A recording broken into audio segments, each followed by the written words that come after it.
Welcome to the Spirits, Angels, and Guides Oh My podcast. Where the supernatural gets real, baby. Welcome back to Spirit, Angels, and Guides Oh My. I'm Tara Diana. And I'm Nancy Christine Brady. And today, we are stepping into a conversation that honestly needs more airtime in spiritual spaces. We're talking about, dun dun dun, spiritual ego. Specifically, okay, babies, what happens when growth slowly shifts into performance, when service turns into spectacle, and when good intentions start quietly sliding into that look at me energy. And I'm not talking about personalities, just saying. Right? But I want everyone to keep in mind this is not a finger pointing episode. This is a been there, done it, seen it, learned it conversation that Tara and I are having. Absolutely, exactly. Because here's the truth. Most people don't start with ego. And there's a healthy ego. Let me say that. Let me just put that out there. There's healthy ego. But they don't start with ego. They start with service. They start with heart. They start with a genuine desire to help, right? And then things grow. That's right. Followers grow, clients grow, income grows, visibility grows. And if you're not grounded, resourced, and self-aware, ego doesn't kick the door down. It slides in quietly. 100%. So here is how it starts. Let's name this clearly. Spiritual ego rarely looks like arrogance at first. Okay? It looks like validation. People thanking you. People praising your gifts. People telling you, you've changed my life. Nan and I have had all of this. And listen, that feels good. It's human. And again, I'm not saying we don't deserve that. We are doing good work and we are of service. Those are beautiful acolytes to receive to help us stay on the path of being of service. And it all feels good, Tara. It all feels good because there's nothing wrong with receiving appreciation, but it's when that appreciation becomes part of our identity. Yup. And that's where the work becomes who you are instead of something that you do. Remember, I talked about spiritualism becoming your whole personality? That's a Yeah. thing, right? That's when things start to wobble because now you're not just holding space. You're holding an image. And again, I keep thinking of, how I present and how I come off. That's my personality, right? That's not an image. This is who I am. All the craziness. This is it, right? And images, All images require maintenance, Tara. let me tell you, no, they do. Now, you have to perform being wise, perform being high vibrational, perform being healed.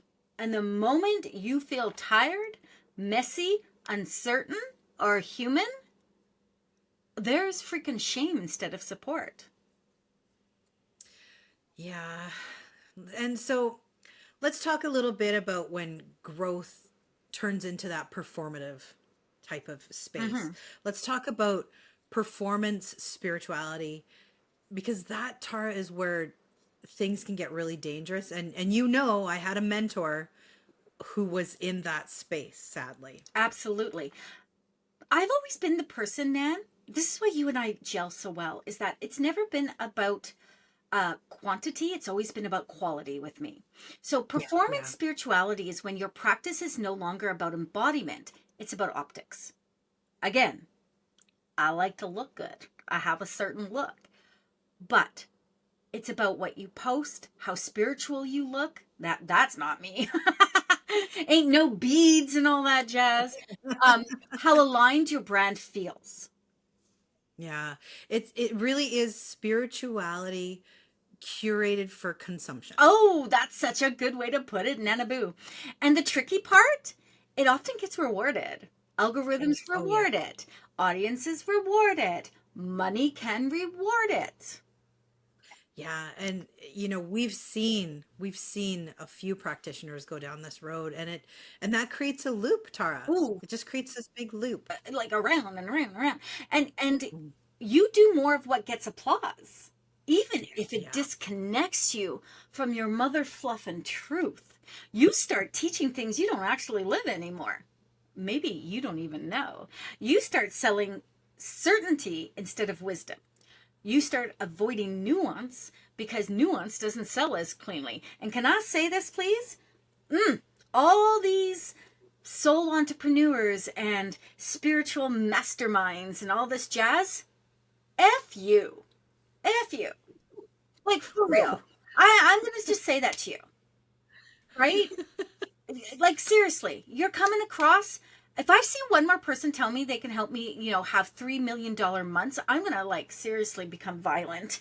A little bit of throat punch in here. Because that to me, spirit, that's not what spirit's here for. That's not what you're doing. You're being of service. Hmm. Yeah, absolutely. And for all of what they're doing in those practices, it becomes exhausting. And then you're holding that persona instead of the practice, Oh right? my God. Say it again. That if you continue in the performative work, the work is going to become exhausting and you're holding that persona instead of the Okay, practice. because you're not being authentic. So it's Yeah. fake as fluff, right? You have Yeah. to remember, oh, I have to be on right now. Like, well. Okay, so now money, power, and the uncomfortable truth. Let's talk about it, people. The piece people love to dance around is money. Because here's the thing, money is not the problem.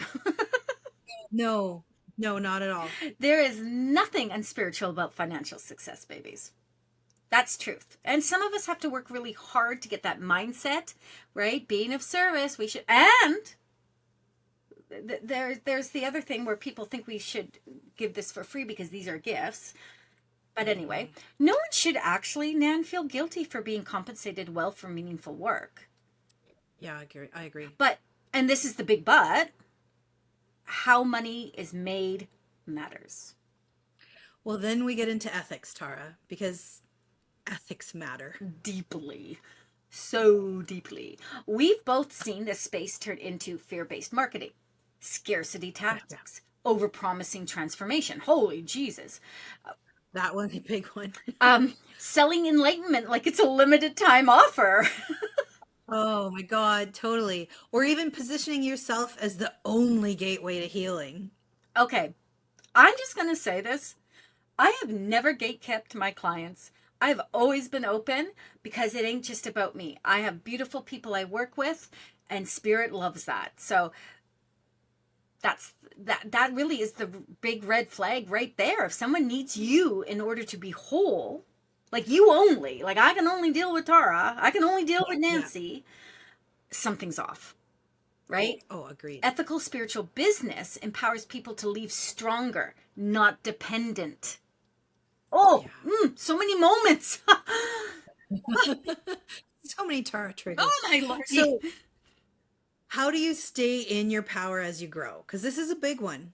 And let's talk about staying grounded while you're growing, because growth itself isn't the issue here. Right. I that growth without integrity is the issue. So Big time. I feel like I've got some anchor questions that I come back to. Like, am I still practicing what I teach? Am I willing to be wrong? Am I listening more than I'm talking? That's hard for me. I like, but I get the point. Would I still do this if no one was watching? Yeah, that's a big one. And I'll also add, do I have people in my life who can challenge me? Not followers, not clients, but peers, mentors, friends. Yep. Yeah, and you do. If everyone around you only affirms you, you're in an echo chamber. Oh, And yeah, spiritual echo chambers are scary as fluff. absolutely. So let's just say this plainly, Nan. Building an ethical spiritual business is not the easy route. No, it's really not. And No. it's a slower process. It requires boundaries, transparency, what else? Self-regulation. It means saying Yeah. no to money sometimes, which I actually don't have a problem with. I don't know what you, but Yeah, I don't either. I mean, like you've worked for cans of salmon. I've worked for an exchange of a nice meal or just even I've even done it for exchange for a testimonial, yeah, because it means not capitalizing on people's pain. right? And it also means that you're consistently checking yourself, I think. Right, because the ego doesn't disappear. It just needs conscious management. And that's where I kind of think about the healthy ego. So staying in your power isn't about being ego free, it's about being ego aware, healthy ego, Hmm. right? So Yeah. this for me, it leads us into a like a whole different kind of section here, right? So let's flip the script a little bit. Let's flip the lens for a moment. You cool with that? Yeah. Because spiritual ego doesn't survive without an audience. And part of staying ethical in this space isn't just about practitioners doing better, it's about clients staying empowered. Oh my God, and that is such an important piece, Tara, because discernment isn't cynicism, it's self-respect. Oh my God, exactly. But and here's the truth people don't always want to hear though, Nan. If you give your power away to any practitioner, no matter how gifted, I hate that word, but it's true, no matter how gifted they are, you are stepping out of alignment with yourself. Yeah, that's 100%. No one should ever replace your inner authority. Oh my God, I love the words you use. Ever, like ever. A healthy practitioner supports your connection to you, not dependency on them. It, that's not how Hmm. this works. You know, Nan, No. you said one of the first things you said when we started working together years ago when we were doing a live. You said like I'm going to put myself out of business because I'm going to teach you how to Yeah, do what you need to do for yourself. it's my mantra. I like that's my whole thing. Everybody can do this, and that's my goal is to put myself out of business. Right? To some extent. So let's name some red flags. Calmly, clearly, without drama. Okay. I'm just going to put this out there. If someone, okay, and this is my humble opinion, if someone claims to be the only one who can help you, tells you your healing will fail without continued sessions, Mm. uses fear, timelines, or ultimatums, speaks in absolutes about your life or future, shames you for questioning or slowing down, that's not empowerment. I'm just saying that's control. That's someone trying to Yeah. control you. Now, timelines are interesting for me just to touch base quickly because sometimes, a timeline really just means more along the lines of if you stop working on this, you're going to go back to the beginning. So let's Hmm. just be a little bit like cognizant of that. And same with the, people that come to do release and they think they're going to get that release in that one shot. It would be unethical of me to say that in one release healing etc you're going to be just fine. That would be Yeah. unethical. It would be ethical of me to say this will start you on a process and what you choose to do after that is up to you, whether you can do this Yeah. on your own now or you come back. That's up to you. That's ethical. Does that make sense? It does. Right. And another one big one for me to the questions or points that you made is when curiosity is shut down, when that practitioner shuts down curiosity in the client or the student. If you've been made to feel less spiritual for asking questions, that's a huge problem in my books. Oh, yeah, for sure. A grounded practitioner welcomes discernment. They don't need blind trust, babies. We don't because we are trusting spirit. Yeah. We, value conscious participation. Like, I need you to work with me, baby. Work with me. Yeah. So what I do want to talk a little bit about right now is the pedestal problem. Mm. So people, and I watch this with some of my other mentors, where all of us were kind of putting them on this pedestal, and Mm-hmm. people don't always realize that they're building one. Oh my God, that's so true.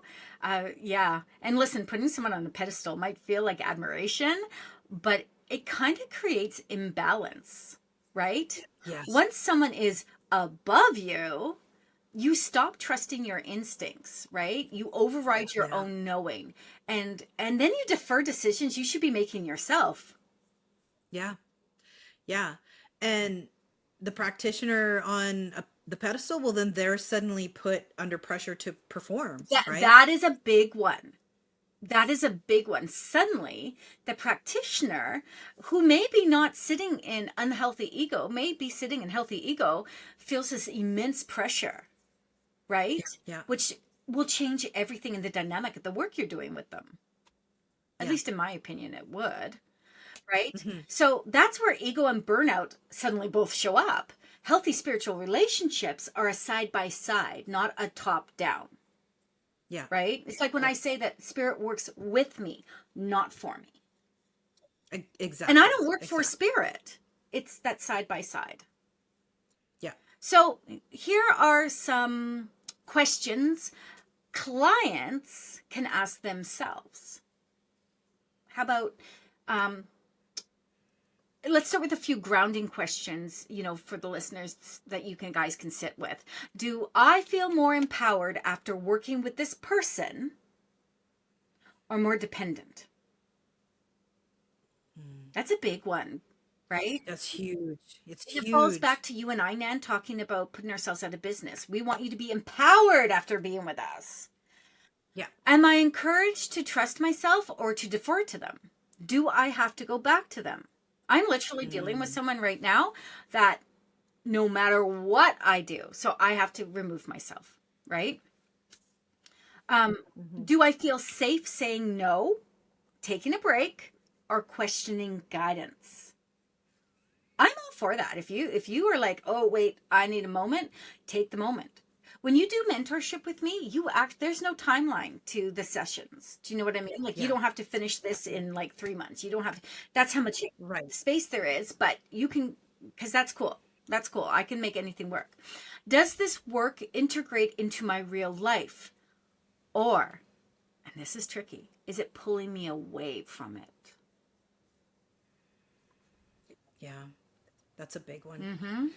And, I feel that your body usually knows before your mind does, Agreed. right? Like our minds tend to justify things and make excuses or for others, right? But if something feels off, you don't need proof. You just need permission to listen, and you should be encouraged to listen to what you're feeling. Absolutely, because discernment isn't about rejecting spiritual support. Okay. We are Mm-hmm. spirits having a human experience. We have to have the human experience. It's about staying sovereign while receiving that spiritual support. Mm-hmm. And in my personal view, Nan, the best practitioners don't want followers. It's why I talk about quality over quantity, Mm-hmm. right? They want Yeah. capable, conscious humans. We want to work Yeah. with people that really want to work because there's a Self-aware. difference, Nan. Yeah. Yeah. There's a difference. Yeah, because all of the best clients aren't passive. They're capable. They're consciously engaged. They're reflective and self-directed, right? They're doing the work. Yeah, for sure. Because spiritual work should help you stand stronger in your everyday own life. Because I don't want anyone else in control of my life. I'm not handing No. it over to someone else. Hell's no. Yeah, No. I agree. And I would say, Tara, whether it's a practitioner listening to us, a client, or both, I feel this conversation really matters. I agree with you. There are a lot of spiritual spaces that don't need perfection. And I'm not talking about like a spiritual church or a spiritual center. I'm talking about spiritual spaces. And actually it's not about perfection, and I don't think it ever is. But there needs to be accountability, humility, and discernment on all sides. This is Mhm. again a side by side endeavor. Yeah. right? Partnership. Right? Yeah, a Yeah. partnership. That's a great word for it. You are allowed to grow, babies. Like, you're supposed to grow. That's part of being here. And you are allowed to succeed. That is where I know we've hit the nail on the head, is when you are thriving. And we are allowed to be compensated. Yeah. Absolutely. Absolutely. As long as you're not the person out there charging $10,000 for, some kind of brainwashy kind of stuff, you are allowed to be compensated. And you are also allowed to pause, question, recalibrate, and choose integrity over applause. Oh, absolutely. Your power was never meant to live outside of you. It comes from within. Mm. And you are.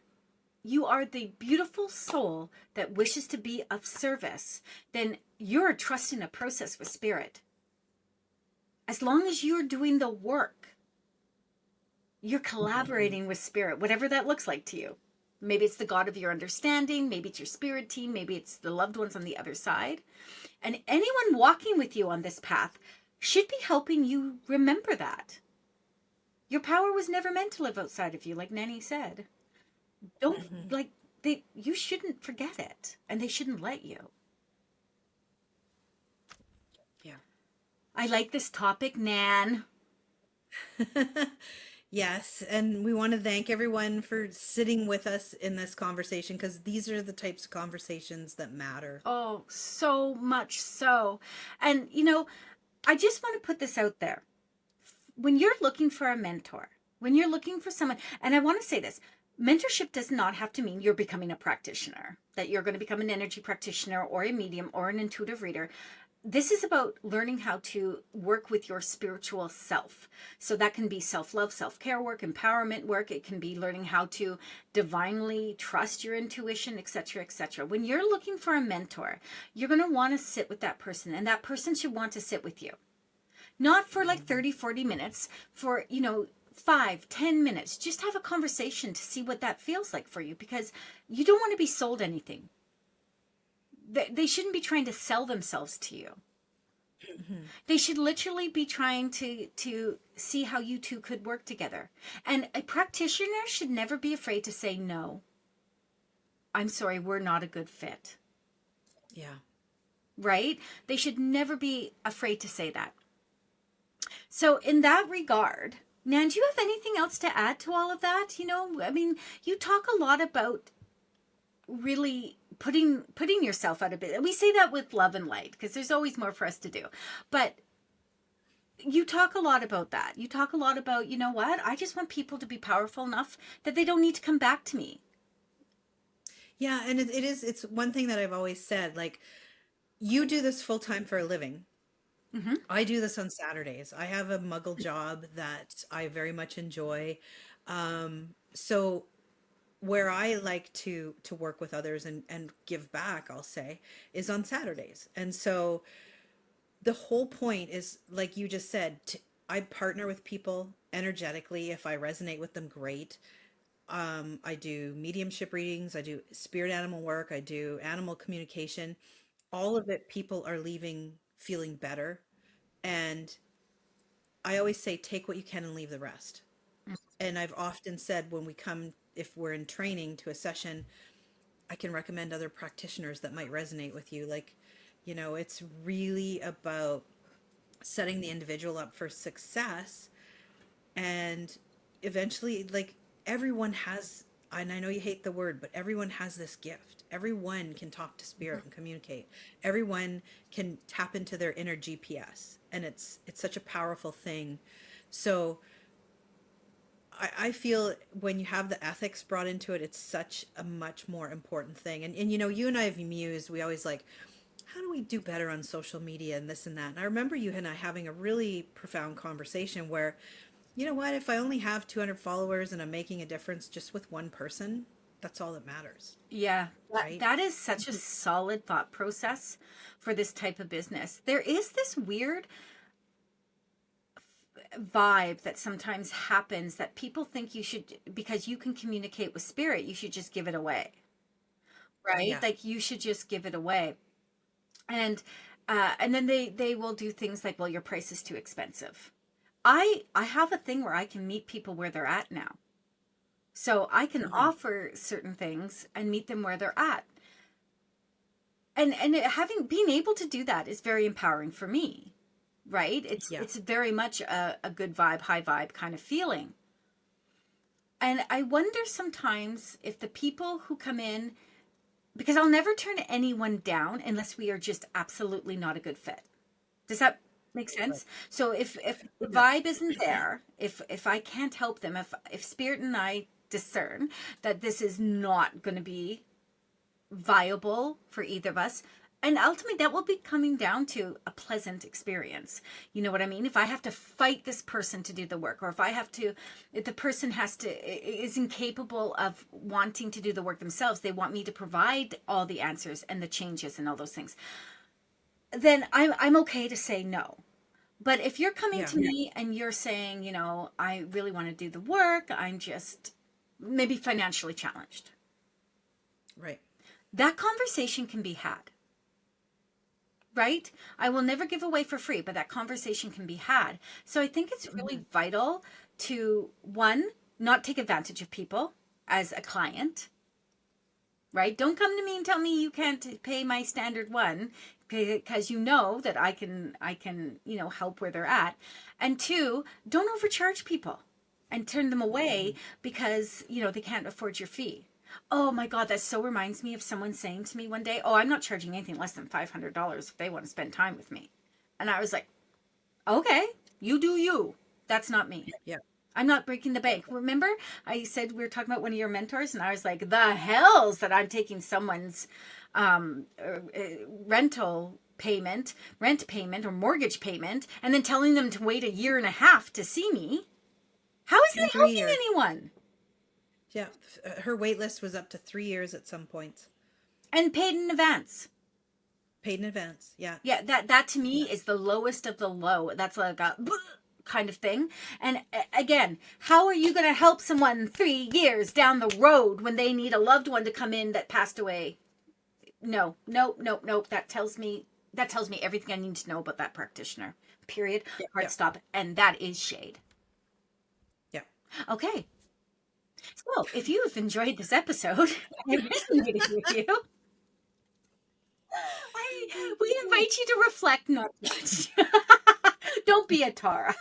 And always, please take what aligns, leave the rest. We would love to know what did align with you. Like listening to this conversation, Nan and I going back and forth as practitioners, long-time practitioners. Let us know. We'd love to get your input on this. Yeah, wade into the conversation. For sure. But until then, we'll see you next time on Spirits, Angels, and guys. Oh my.